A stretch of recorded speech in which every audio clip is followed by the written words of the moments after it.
Today's episode is about tracking down the exact Pokemon you're looking for. But first, I think it's time for a haircut. Much better.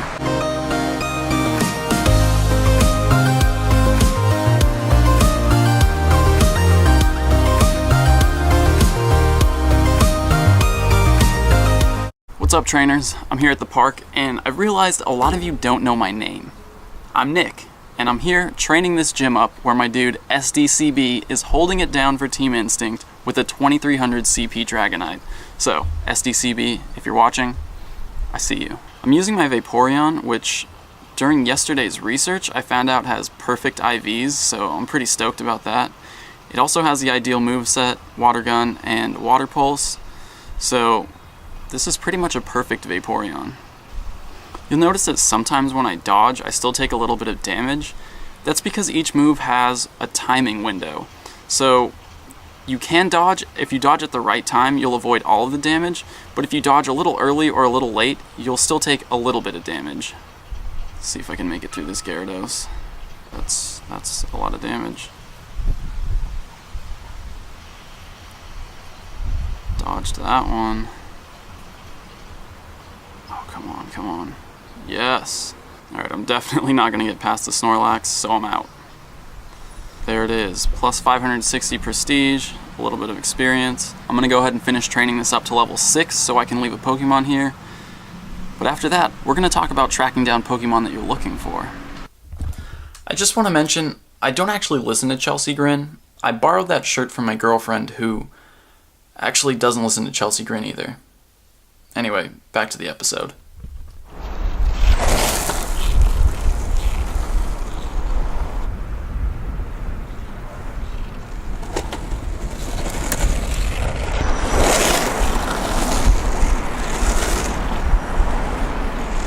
Let's get to the meat of today's topic, finding Pokemon you're looking for. With 151 different species, it's hard to know where to look.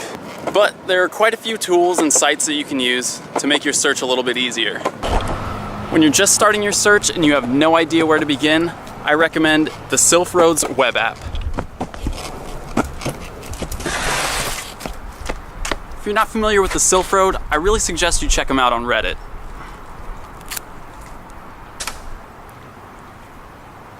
It started out as a network to plan trades in Pokemon Go, but it's grown so much beyond that. They've created a web app that encompasses a ton of different tools related to Pokemon Go.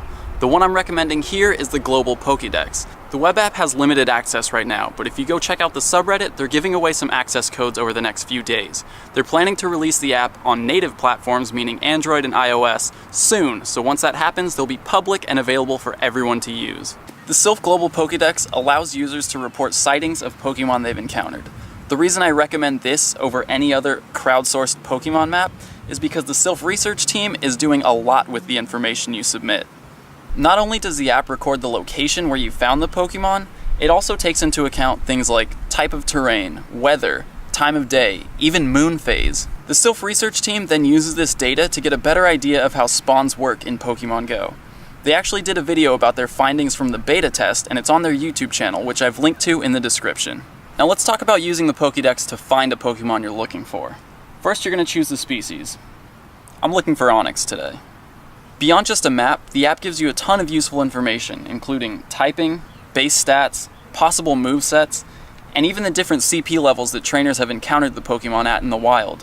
When you expand the map, you can zoom in or out to find more specific locations for the Pokemon.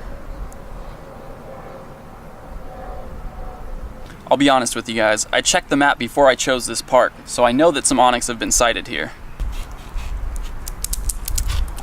So, now that you know where you should be looking for the Pokemon, let's talk about how to find it once you get there. For this, you're going to want to use a site called Pokevision.com. Pokevision uses Niantic's API to track the exact location of nearby Pokemon. It also gives you a timer for how long they'll be there until they despawn. To be honest, I'm not sure how I feel about this kind of service, and I'm actually not using Pokevision myself. But until Niantic resolves the 3-footstep issue, I think this is a perfectly acceptable way to track down Pokemon. So to use Pokevision, you can either enter an address or use your location. Once the site has your location, it'll show you nearby Pokemon on the map.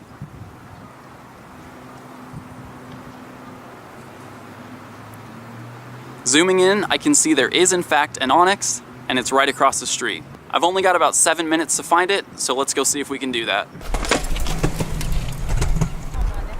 So with my app open, I can see that there is an Onyx right here, but it's not the one that Pokevision showed me. So we know that Pokevision doesn't show all the Pokemon that are nearby, but we're not sure how it determines which ones to show you. Since what we're really testing here is whether or not Pokevision's accurate, I'm gonna ignore that Onyx and head over to the spot where it showed me there should be one.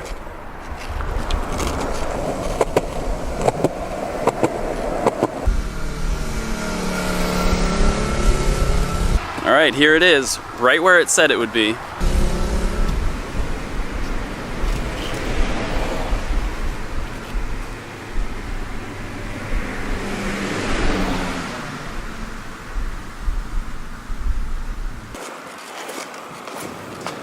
So that's it for today. To review, we learned how to find out where a species of Pokemon has been sighted and how to track it down exactly once you get to that location. I'll put links for everything we talked about in the description below, and as always, if you have any questions, please leave them in the comments. Thank you so much for watching, and we'll see you in the next episode. First thing we need to do to test out this series, capture a bunch of Pokemon. It's Sunday afternoon, and all the Pokestops seem to have lures activated. We're also going to compare Pokemon hatched from eggs and caught with incense, so to do that, we're also going to need to do a bunch of walking. Alright, Pure Point Landing. This is the spot. We're going to post up here with everyone else because it's in range of 3 different lures.